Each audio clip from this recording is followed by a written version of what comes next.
Hello, I hope you're all doing well. So I am PD Prowlock. I'm back again. It's been a while since I last did a video on this channel, but that's because I've had other stuff on going on my other channel and things like that. So, but yeah, it's great to be back. So we're going to discuss on today about that's my team, Newcastle United, about winning their first game of the 2023-2024 Premier League season. So the Premier League did return a couple of days ago. Newcastle played their first game of the season yesterday on Saturday, which was a 5:30 kickoff UK time. And it was brilliant to be there. It really, really was. All of us fans were buzzing for the new season. We really, really were.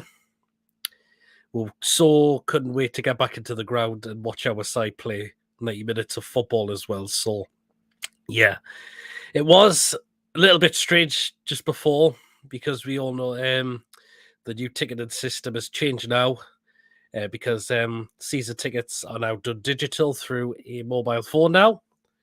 So it's not done via a card. So you've got to use your phone to get into the ground with your season ticket showing on there as well. So the queues where I was were absolutely chaotic. So that was a bit of a bit of an annoying point. But as soon as we got into the ground, I managed to get in with just around about under 10 minutes until kickoff, which was okay. So I didn't miss anything from when that whistle blew and when the players came out of the tunnel as well, which was great. The atmosphere before the players came out was absolutely fantastic as well. We had a lot of displays from from our war flags lot.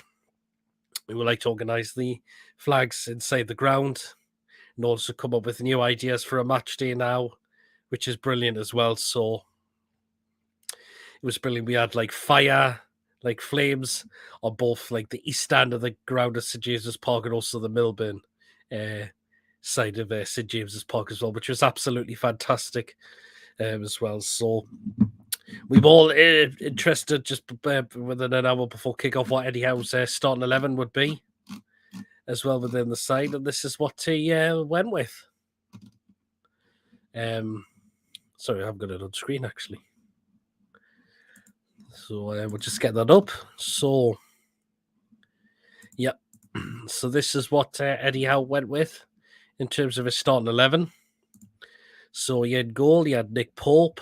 At right back, he had Kieran Trippier with being captain on the day. He's two centre backs for Fabian Schär and Sven Botman, and his left back was Dan Burn. In the three in midfield, we had Bruno, Guimaraes. We had our new signing Sandro Tonali in centre midfield as well, and we also had Joe Linton in there as well. Who, by the way, all three of the midfield were great, but Tonali was exceptional on the day. I really, really thought centre midfield for us. And the attacking three, we had Miggy Almiron, we had Anthony Gordon, who was fantastic yesterday as well, and of course we had Alexander Isak as the striker in the middle, who was unstoppable. Yes, who got 2 goals as well. So anyhow, went with the lineup. I thought Harvey Barnes would have come in for me, but he came off the substitutes bench. But we were very happy with Eddie Howe's starting 11 that he went with. He picked a team. He thought that was going to work, and it really, really worked on the day. And that's how we got the win as well. So, which was fantastic as well. So we took the lead very early into the game as well. Bruno had a chance, which was saved by the Aston Villa goalkeeper, Emi Martinez, who saved. Then Anthony Gordon receives the ball. He plays it to Joe Linton, and Joe Linton decides to play it back to Anthony Gordon. After seeing the space he's got to get across in the box, and Anthony Gordon does get a great crossing on his left foot, of all places. For our new signing, Sandro Tonali, to score on his debut. The way he came racing in and got on the end of Anthony Gordon's cross was just exceptional. And what a way to mark your first goal of the season, which was absolutely brilliant. We signed this lad from AC Milan for a reason, for around about £55 million. And what a player looks like we've got in our hands at the moment as well. Not just in terms of his goals, but he was everywhere on the football pitch as well. So his passes were brilliant as well. He was trying to get the ball back as well. He was everywhere, Sandro Tonali. And that's why he is a player with quality and why we've brought him in into our team as well. So yeah, Aston Villa, they did get themselves an equalising goal where I think it was John McGuinn who put in a cross into the box for their new signing, and that was Moussa Diaby, who they signed from Bayern Leverkusen, for him to equalise for Aston Villa as well. Nick Pope couldn't do anything. No one was marking Moussa Diaby in the box, so I was very disappointed. No one was picking him up in the box and for allowed him to score that goal, which I was very disappointed with. I'll just read this comment from Mitchell. What's good? Very well, thanks. Great to be back on. But yeah, so it was 1-1. So Villa found themselves a way back into the game. But the good thing is for us, Newcastle United got themselves going again, which was what they needed to do as well. So we win a free kick as well. Kieran Trippier takes the free kick, but he plays the short ball to Sandro Tonali, who then whips a ball into the box from outside, who finds our centre-back Sven Botman, who stretches really well for the ball to find none other than our record signing striker Alexander Isak to put us 2-1 up into the game, in which what we really, really needed. Alexander Isak, this guy is going to beat his goals tally from last season. If we can keep this lad fit, we've got a really good player on our hands. We really do. He scored 10 goals for us last season. I can't see why he cannot look to beat that. If we keep him fit, that would be great. When Isak plays on his game, he is a right handful and he causes other players nightmares like he did in the game yesterday as well. He got the goal which we needed to get ourselves back into the football game, to put ourselves 2-1 ahead, which was what we really, really needed. And when we kept kicking on from there, I really, really thought we did as well. So, of course, Aston Villa suffer, one of their players called Tyrone Mings suffers a really serious ACL injury. So that was a big blow for Aston Villa, I really, really thought, because he's been, ever since Unai Emery became manager of Aston Villa, he really improved him. He really started to improve Tyrone Mings as well. And they can see the difference when he was taken off because of an ACL injury.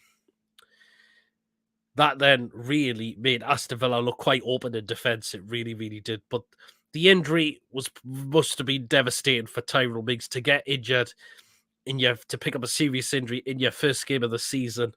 He must have been devastated. And he was devastated. He was in tears as well when he came off on the stretcher as well.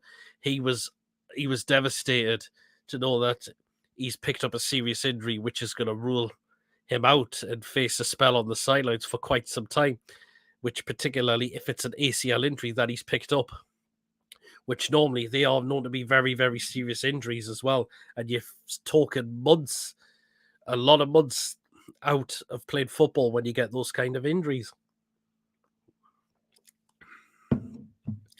as well. So yeah, it was a big blow for Aston Villa. It really, really was.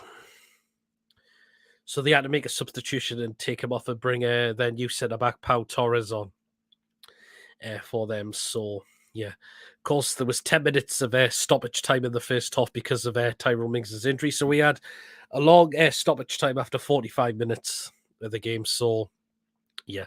Now, this is a big talking point that involved Aston Villa's goalkeeper, Emi Martinez, and our players, Miggy Almiron. Miggy Almiron receives a great ball, who's raced in towards goal, and their keeper comes out the box and he brings Miguel Almiron down. We win a free kick, but the talking point is, could it have been a straight red card for Martinez?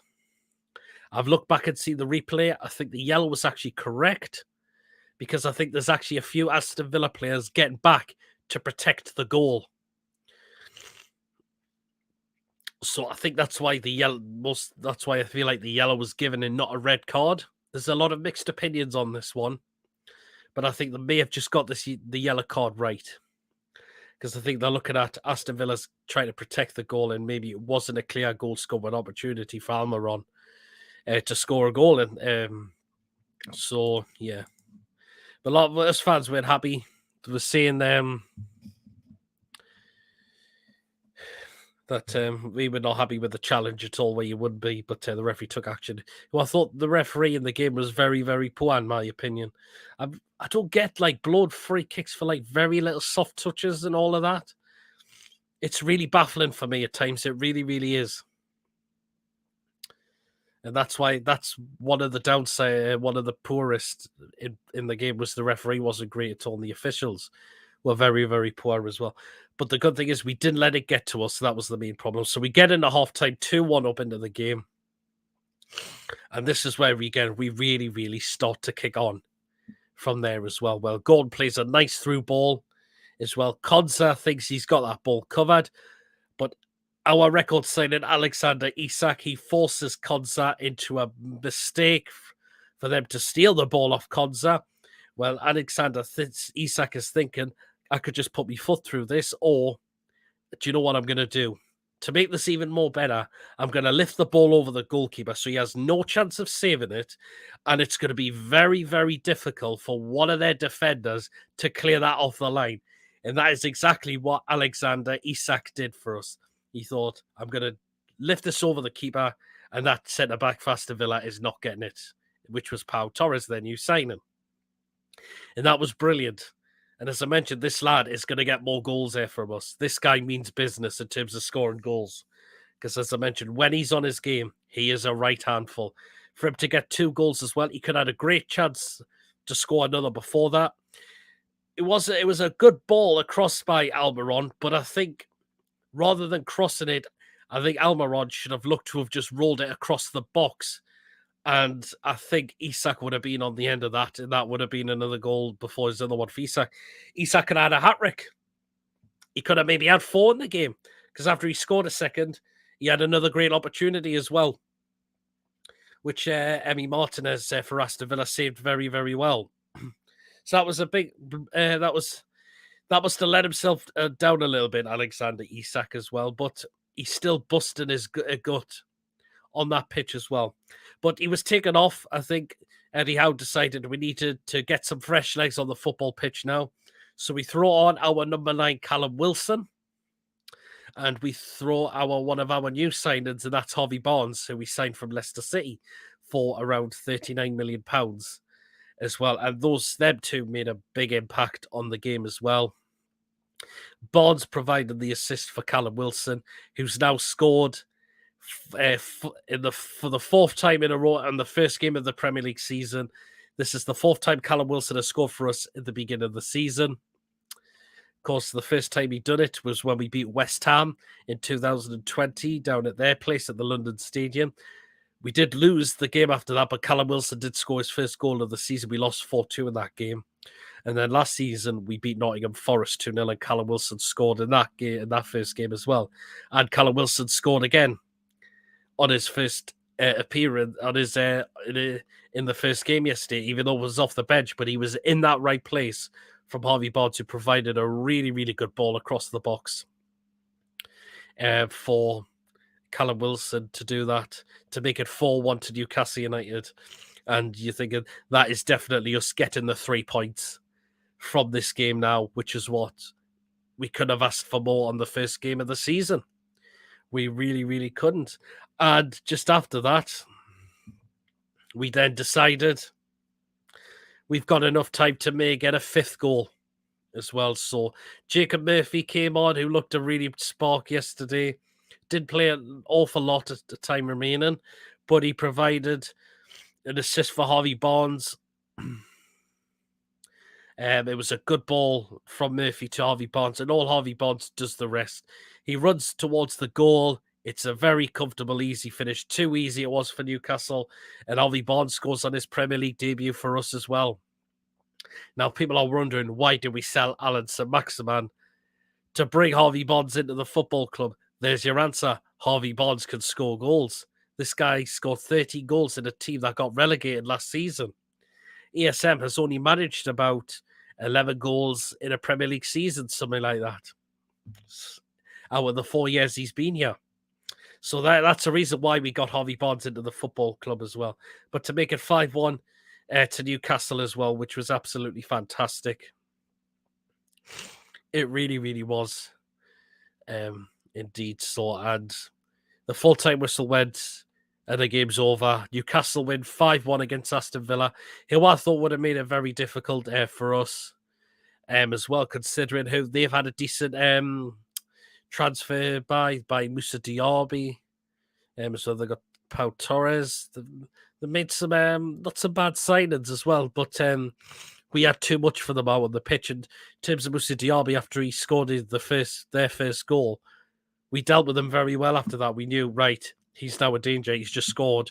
Now we know what we need to do next to stop him from scoring again. And that is exactly what we did. Nick Pope did have a lot to do as well. He had pulled one save from Ollie Watkins for then their right back, Matty Cash, to then blaze a shot over the crossbar. And that was a chance really gone begging for them. But the rest of the game, our goalkeeper, defence may as well have had a deck chair pulled up in front of them after they've sipping on a pina colada of all things as well. Because how Villa just taken their foot off the gas, not trying to look themselves to get back in the game as well. And we're just stinging, right, if you're not going to do that, we're just going to put some more goals past you, which is exactly what we did as well. So, yeah. But it was a fantastic performance from the players. No one had a poor game. Everyone did that job on the game as well. In terms of the player ratings as well, Nick Pope a 7, Kieran Trippier an 8, Fabian Schär an 8, Sven Botman a 9, who was really good at the back. Dan Burn a 7. Bruno Guimaraes an 8, Sandro Tonali a 10 rating, who was magnificent yesterday. Joe Linton a 9 as well, who was just bossing the midfield as well. And the attacking three, Miggy Almiron an 8, Anthony Gordon a 10, who was exceptional. And of course, Alexander Isak a rating of 10 as well. And the substitutes, Callum Wilson a 9, doing well when he came in on, scoring the first goal of the season. Harvey Barnes a 9 as well, which was just exceptional. Maybe the other substitutions didn't have a much time to impact on the game, much of the likes. Sean Longstaff, probably a 6. Jacob Murphy, you could say a 6 or a 7 because he provided the assist for Harvey Barnes, but again, wasn't on for the pitch for a great deal of amount of time. And Ellie Anderson, who came into stoppage time, would just go straight down the middle 5 or a 6 because he did really make an impact as well throughout the game when he came on because we made the stoppage time. So we win our first game of the season 5-1 against Aston Villa. Our next game is away to Manchester City, which is going to be a really, really hard game. But Manchester City in a way will be looking at us to think Newcastle could give us a game. They really, really can. Look who they've brought in, the quality that's been shown on the pitch. We could be missing one of our best players in Kevin De Bruyne, who apparently Pep Guardiola has apparently confirmed that he could be facing some spells out on the sidelines as well, which looks like an injury that it might be a hamstring injury that he really pulled up in that game against Burnley. But that might give us a bit of an advantage. You just never know. But we do have to watch players for like Haaland and other players that they've got who could really, really cause a team a lot of problems as well. So yeah, but we could have asked for a better start to the season. If we could really kick on for a few games, that would be brilliant. We are sitting top of the league because of the amount of goals we've scored. We've scored 5 with a goal difference of 4. And that's been a brilliant start for us. We haven't had this for a very long time. We are a football club that's got ambition, now wants to win things and also challenge and compete as well. No matter people what you think about our takeover, who we're owned by, they are showing ambition at this football club, which we are really missing out. We don't need we're not going to bring up all the politics and that side of football. That's other people to deal with. We just focus what goes out on the pitch and all the deals that the business gets done within the club to make this club for what it should be, particularly under the Kevin Keegan days, the Bobby Robson days, those days as well, which we haven't had for a very long time since our previous owner, Mike Ashley, ruined our football club badly, battling relegation, 2 relegations, lying to breaking promises to very good managers, appointing really poor managers who couldn't get a team up for a game, appointing poor staff who can't run a football club, who have no idea how to run a football club as well. So this is where we are now as a football club. We are here to challenge. We had to compete, which is what we are now, which is what we are in this day and age now as a football club.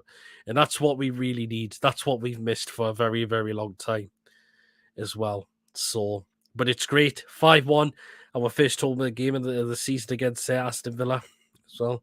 Which is subscribe to the Hardcore Sports Network. Yeah, please make sure you do. Also, check my channel down there as well. Apologies, I'll just move that on screen. Yeah, so that is my channel there, PD Prowlock. I've just done a review on my own channel as well, so feel free to do check that out as well. Drop a subscribe as well if you're really interested in checking what I bring out on my channel as well. So yeah, but yesterday was a brilliant day. I was glad to be back. The football season's back. We've really, really missed it. The weekends or whatever day the game's on has been really, really boring when there hasn't been any football on at all because we've really missed it. And this is what we are as a fan base. We are very passionate about our club. We go to the games for a reason as well. So that's what we do. We back our side week in, week out, whether it's a home game or whether it's an away game as well. This is who we are now as a football club as well. And it's good to see other supporters from other clubs give us some that support as well in a way as well. Thinking, it's great to see Newcastle back to doing what they used to be doing in the olden days that Mike Ashley wasn't giving them at all. And they've understood that other teams have had poor ownerships in the past as well. So, but yeah. But other than that, it's been a brilliant start to the season. Let's hope we can keep this up. We've got a really, really chance of doing that. Could we win a trophy this season? You just never know what could happen. We win pre-season. We have won the Cellar Cup as well, but it'd be great to challenge for a domestic trophy this season, whether it's the Premier League title, the Champions League. Imagine, let's see how far we can get that since we're in there now. The Carabao Cup, we got to Wembley last time. Can we get another trip to Wembley and win the title and win the Carabao Cup there? Can we improve our poor progression in the FA Cup? We've gone out in like the third round. Can we look to go further than that now? Hopefully we can do that. It's a possibility now because of who we are as a club. We're bringing extra players in. We're getting extra squad depth in there as well, which is really, really helping us as well. Another thing I was very surprised in the game as well is that I thought I would have seen another one of our new signings, Tino Livramento. He's called a very young right back we signed there from Southampton, but we didn't. So maybe because has he not trained a lot since he signed yet, where the others have trained throughout the whole of the week? That's a possibility. You just never know. Eddie Howe doesn't give too much away. That's what he does as a manager.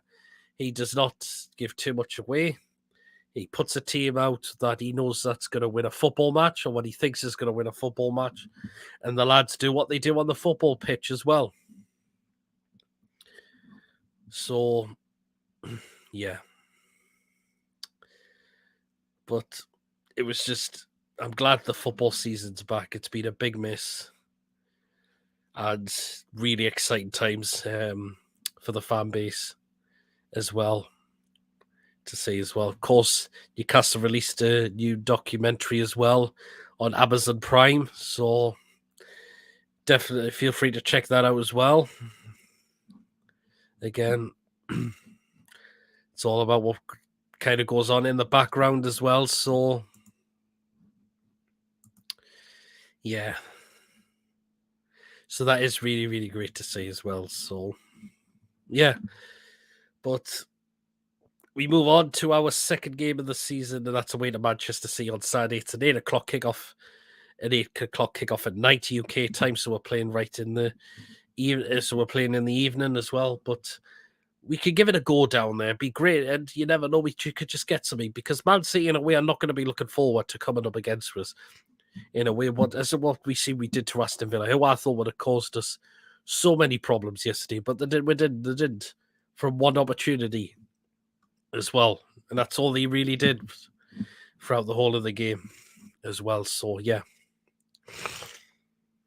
so exciting times to be a Newcastle United fan. It really, really is right now. Man City, I've got the Super Cup during the week as well against Sevilla, so they could be feeling a little bit tired from that as well because they've only have a few days to get ready for the game. Well, we've got a full week to get ready for ourselves throughout the rest of the game as well. Can we see any more signings coming out through the door? You just never know. Hopefully, I would like to see a new centre back in the club and possibly a new left back. I think that's the areas we need to look at. We need someone to give competition to Fabian Schär now because he's not getting any younger. He's 31 years of age, and there will be a time where his legs will not be able to take it as much as what it can now at a certain point. So, and I think Jamal Lascelles not good enough, in my opinion. That's a player I think we needed to move on. So I think a new centre-back, a young centre-back would be great. Left-back, Dan Burn, he's not going to be the long-term future there for me. I don't know what's wrong with Matty Targett, and maybe we're just going to slowly work Livramento into the side, or we're looking to play him at right-back more maybe than a left-back, which we'll wait and see. But other than that, I think we're fine throughout the rest of the pitch. Midfield, we've got extra squad depth in there as well. We've still got only 2 strikers, but who says we couldn't play someone like Anthony Gordon as like a false 9 player? Which, by the way, who did it for the England under-21 in the Euros and won them the competition, helped them win the competition as well. So, yeah. So, yeah, but it'd be great if we could get some of the business done, and it just really, really helps us in terms of depth and quality, which is what we need as well. So, hopefully we'll hear something very, very soon. So, yeah. So, yeah. I'm going to start to end it very, very soon now. It's been this. I've covered a lot throughout the whole of the game yesterday that I've really needed to cover for the beginning of the game, getting in with the queuing for the turnstiles, the atmosphere before the game with the war flags, the fire pyro and fire and things like that. Players coming out the pitch, playing 90 minutes of football, giving us those 3 points. The players applauding were around after full time as well, after getting the 3 points of the season as well, which has just been brilliant for us as well. And hopefully that May long continues there for us. It really, really does as well. So, yeah, I'm really looking forward to what this season can bring for us as well. We're in Europe as well. We're in the Champions League as well. And that draw gets made at the end of this month on the 31st of August. So it'll be interesting to see who we get. We want to challenge these bigger teams now. We want to compete. You've got to play you've got to beat the best as well. So that's what we need to do as well. So yeah, but I'm looking forward to it. I really, really am. And that's the main thing. It's what it's all about, being a Newcastle United fan. To show the ambition to where we are now as a football club. And hopefully helps make this club progress just even further as well. So there you are. Yeah. But anyways, thank you so much for those of you that have tuned in. Please do not forget to hit the thumbs up. Do subscribe to the Hardcore Sports Network channel as well. Great channel. Also do, again, check mine out. That's PD Pro. Like, I've also got a link down for my channel pinned in the description as well. So feel free to check me out as well. Do subscribe. Drop your comments in on what you think of my content as well. Feel free to donate. If you feel like you want to give something as well, I've got memberships going. So if you want to be within a prize draw for something, get yourself involved in that. Again, it's only 99 pence, 99p in English currency for a member to become a member of my channel as well. So there you are. And of course, I've got all my other social media links down in the description as well. So feel free to follow me on there as well. But thank you so much to Mitch for letting me come back on. I know it's been a while, but it's just thinking what to do. But I finally thought to do something that's to do Newcastle's first win of the season, which has been absolutely brilliant. So, again, thank you so much for checking me out tonight. So, yeah, thank you so much. And I will catch you all later. Thank you so much for watching. Take care, everyone. One more thing to say, because of who I support. Howay the lads.